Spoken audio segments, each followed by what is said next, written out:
J'ai commencé un peu à votre âge, en étant quelqu'un qui a eu la chance d'avoir un prof qui, je pense que ça devait être en quatrième, dans un collège de Vendée, qui était très cinéphile.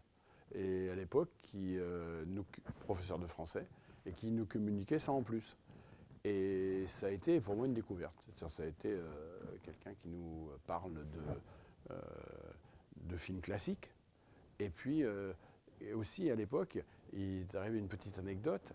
Il y avait un film qui s'appelle Le Doulos de Jean-Pierre Melville, avec Reggiani, Belmondo. C'est un film classique qu'on a passé ici d'ailleurs. Et ce film, il était passé à Nantes. Et il y était allé. Et il avait rencontré là-bas Serge Reggiani, qui était venu présenter le film. Et le lendemain, dans la classe, il a sorti son magnétophone, qui est une magnétophone avec des bandes à l'époque, etc. Il installe ça sur le bureau. Et puis, il nous retransmet ce qu'il avait enregistré la veille, la nuit. Il avait interviewé Serge Reggiani, qui était donc venu pour présenter le film. Moi, j'avoue que ça m'avait assez bluffé, quoi. Je me suis dit, waouh, le cinéma, c'est quand même, on va voir un film, on rencontre un acteur, on peut lui parler, on peut ensuite, grâce à magnétophone, l'écouter, etc. Donc c'est toutes ces petites choses-là qui se sont passées. Et j'avais pas vu le film à l'époque, j'avais pas. J'ai été à Nantes pour le voir. Je suis rentré par la porte de sortie parce que le film était atteint au moins de 16 ans et j'avais pas 16 ans. Donc j'ai fait comme Truffaut comme Jean-Pierre Léaud dans les films de Truffaut. J'ai attendu que les gens sortent et je me suis faufilé, j'ai vu le film et j'ai vu le Doulos. Voilà.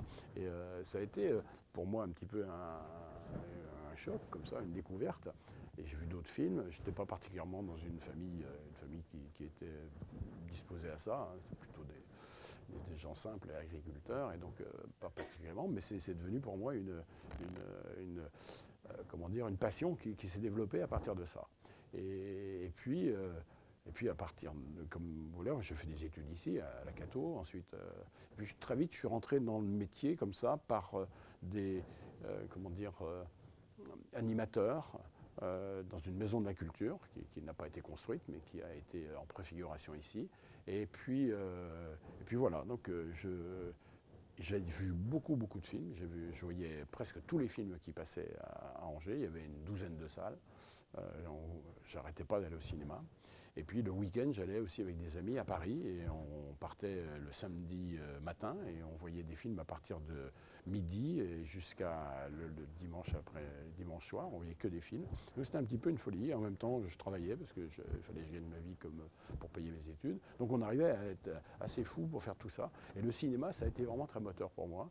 Et puis après, j'ai commencé à en vivre parce que j'ai racheté avec des amis parce que je n'avais pas d'argent, mais on a racheté une salle qui s'appelait Le Club ici à Angers, qui est une salle pas très loin d'ici. Elle est fermée maintenant. Et elle était en vente et c'était un peu, elle était en vente parce qu'elle n'avait pas d'avenir. C'était une salle un peu de quartier et puis une salle unique. Et à ce moment-là, ils construisaient les complexes. Alors ils n'existent plus maintenant, les complexes, mais à l'époque, il y avait 5 salles et 7 salles sur le boulevard Foch, ici. Tout était concentré ici, des complexes à l'époque, on appelait ça des complexes. Et donc les salles de quartier fermaient. Les fameuses salles dont je vous parlais, où j'allais au cinéma, elles fermaient. Et donc en l'occurrence, j'ai racheté une salle qui fermait. Voilà. Donc je l'ai racheté, je l'ai payé un peu trop cher, sans doute assez cher, parce qu'ils étaient contents de trouver un pigeon pour acheter la salle. Et puis ça a marché. Ça a marché parce qu'effectivement, on y a fait quelque chose qui n'existait pas sur la ville. C'est-à-dire, on a passé un peu plus de films d'arrêt d'essai, on a passé de la version originale. Et puis j'ai commencé à inviter les réalisateurs ou les comédiens ou les producteurs. Voilà. Ce que j'avais découvert au collège avec cette histoire de Reggiani. Je me suis dit, mais voilà, il faut faire ça, quoi. Donc ça a commencé comme ça. Et puis après, j'ai trouvé un endroit en centre-ville d'Angers. Donc Et là, j'avais un tout petit peu plus d'argent, parce qu'au bout de 4 ou 5 ans où ça marche un petit peu, les banquiers, cette fois-ci, ils me recevaient. Donc, enfin bon, ils étaient prêts à me prêter de l'argent. Donc là, j'ai racheté un endroit qui était un entrepôt, qui était vide à l'époque, qui est devenu les 400 coups. Voilà. Donc, il y a eu d'abord 4 salles. J'ai créé 4 salles, ensuite une 5e, ensuite la 6e et la 7e. Donc, il y a 7 écrans sur la même rue, donc de chaque côté. Et puis voilà, c'est une salle qui continue à faire ce qu'on avait commencé à faire dans l'autre, c'est-à-dire, sauf qu'on avait une chance inouïe, c'est qu'on avait plusieurs films à passer en même temps. Ça, c'était ce qui nous limitait un peu dans un mono-écran. C'est pas facile à gérer, un mono-écran. Par contre, quand vous avez beaucoup d'écrans, c'est formidable de faire cette offre-là. Donc ça s'est beaucoup développé.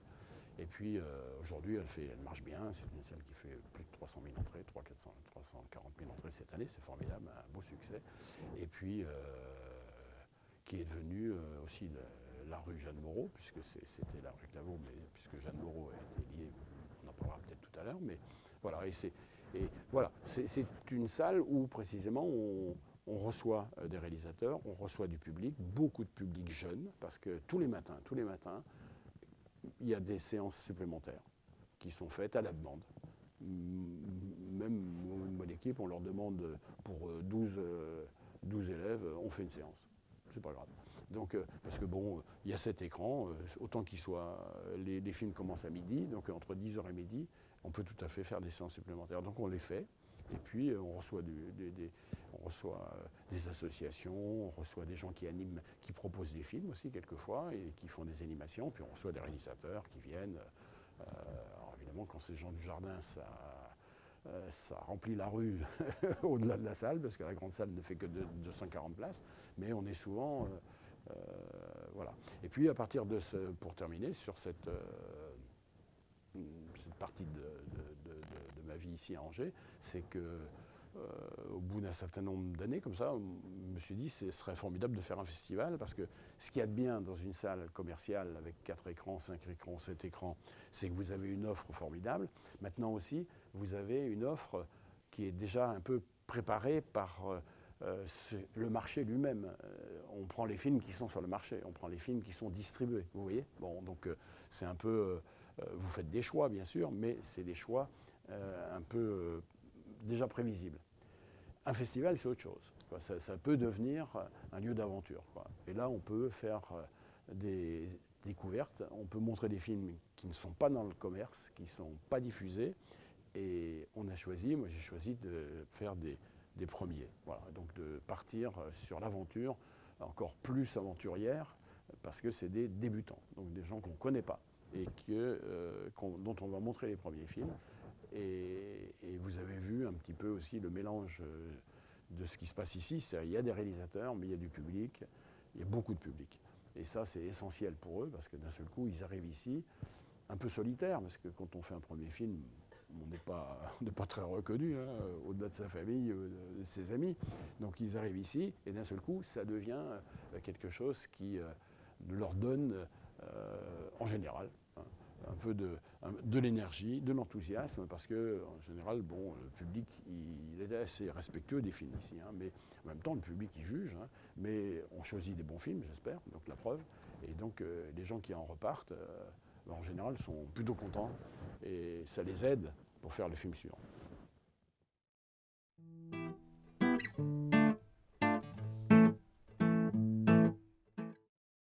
Ben, on verra, quoi, d'année en année, quoi. Voilà. Vous faites au fur et à mesure chaque année un nouveau projet? Oui, alors on fait des choses nouvelles. Depuis maintenant quelques années, on a pris aussi la collégiale Saint-Martin en centre-ville, qui est une très belle collégiale du XIIIe siècle. Et là, on y fait précisément les images du futur. Là, il y a aujourd'hui des expositions plus immersives, avec du virtuel, etc., avec la 3D, etc. Donc, on pense aussi à ça, parce que on peut débuter aussi par ça. Hein, le transmédia ou le cross-média, il y a des gens qui font aujourd'hui du cinéma sans passer forcément par le court-métrage ou par le long-métrage, font des choses qui sont peut-être des séries, des choses qu'ils font pour le téléphone portable, hein, pour le net, hein, pour l'ordinateur. Donc on pense à ça, c'est nouveau par exemple. Donc on a assez souvent comme ça des idées nouvelles.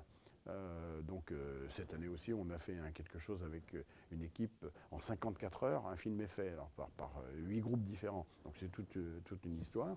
Et voilà. Donc il y a beaucoup d'initiatives qui viennent de nous, mais pas que. Il y a aussi des initiatives qui viennent des partenaires ou des gens comme vous ou des gens qui ont dit si on faisait ça. Donc nous, on est là pour aussi les rendre possibles.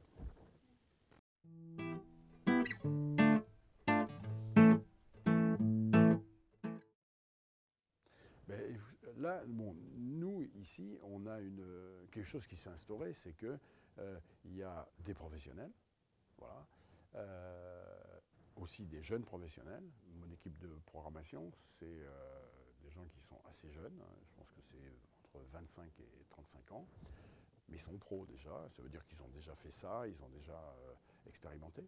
Et puis beaucoup de jeunes gens et de jeunes filles qui sont, entre guillemets, stagiaires, c'est-à-dire qui sont rentrés par la petite porte, qui rentrent en disant, ben voilà, voilà. Alors, presque tous ceux qui sont là, ils sont rentrés par cette petite porte. C'est-à-dire, le programmateur Arnaud Gaumelin, il a commencé stagiaire ici. Louise a commencé stagiaire. Ils ont tous commencé à un moment et un autre en disant, voilà, moi j'ai envie de travailler. Alors, stagiaire, ça veut dire pas avoir une grande expérience. Donc, on vous offre notre bonne volonté, on a envie de bosser, ça nous intéresse, donc c'est ce que vous êtes en train de dire vous concernant.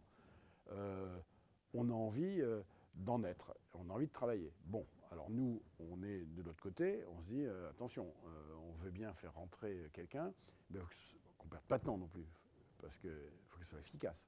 Et l'événementiel, vous avez dit le mot, c'est très exigeant. La routine, c'est pas très exigeant, parce que ce qu'on n'a pas réussi ce jour-là, on le fera le lendemain. Bon. L'événementiel, il n'y a jamais de lendemain. Il y a toujours un événement qui suit l'autre et qui suit l'autre. Vous en loupez un, vous ne pouvez pas le rattraper. Vous loupez la projection d'un film, il y en a un autre qui attend et c'est fini pour celui-là. Donc aujourd'hui, c'est une expérience qui est très formatrice, l'événementiel. Ça oblige à être le résultat immédiat, pas se tromper, être efficace tout de suite. Donc ça, si vous rentrez dans des endroits comme ça, alors le deal, il est souvent un deal aussi de bénévolat, bon, c'est semi-bénévolat ou total bénévolat. Bon, c'est pas de l'exploitation, c'est quelque chose qui est un moment où on se dit, on va apprendre quelque chose, parce que quand quelqu'un rentre comme stagiaire ici, il apprend quelque chose. Et puis nous, on va aussi former, transmettre, et puis aussi utiliser sa force de travail, son initiative. Donc c'est quelque chose qui se passe, à tel point que tous les gens que je dis qui sont ici, qui sont devenus ensuite, voilà, et ils ont commencé. Voilà. Et ça, nous, j'ai 1000 exemples comme ça, et bien plus que ça d'ailleurs, parce que quelquefois, moi dans le métier du cinéma, bon, que je connais bien parce que j'ai fait beaucoup de métiers dans ce secteur, quand j'appelle les sociétés, quand j'appelle quelqu'un, mais je tombe souvent sur quelqu'un qui me répond en disant, mais bon, alors quand j'appelle plutôt le patron parce que je suis à un âge où on connaît les patrons, mais quand les premiers à qui on parle, c'est pas directement le patron. Et là, mais oui, mais Claude-Éric, je vous le passe. Et on se connaît, mais oui, mais j'ai travaillé à Premier Plan, je suis passé par Premier Plan, mais j'y suis allé. Il y en a partout. Donc je suis très content, parce qu'on a quand même beaucoup de stagiaires qui passent. Et puis je pense que c'est une bonne expérience. Donc si vous voulez faire ce métier, si vous voulez, il faut avoir des connexions, il faut commencer à connaître des gens, il faut profiter, il faut s'interroger pour ce qu'on veut faire, être capable de le faire, être exigeant avec soi, mais en même temps, il faut aller à l'aventure, quoi. Et moi, je pense qu'il y a des gens, moi aussi, quand j'ai commencé, je ne savais pas que j'allais m'intéresser au cinéma, hein, donc voilà, c'est quelque chose qui est de l'ordre, comment dire, faut laisser le hasard. Et puis là, l'intérêt d'un festival comme ça, même des festivals comme ça, il y en a beaucoup, hein, c'est de pouvoir au moins rentrer quelque part. Parce que c'est pas toujours facile de rentrer dans une entreprise, de rentrer dans une activité. Voilà. Là, c'est plus facile. Donc profitez-en et à partir de ça, vous verrez bien. Vous choisirez il y a des gens qui ont eu des parcours inattendus, hein, pour eux comme pour nous.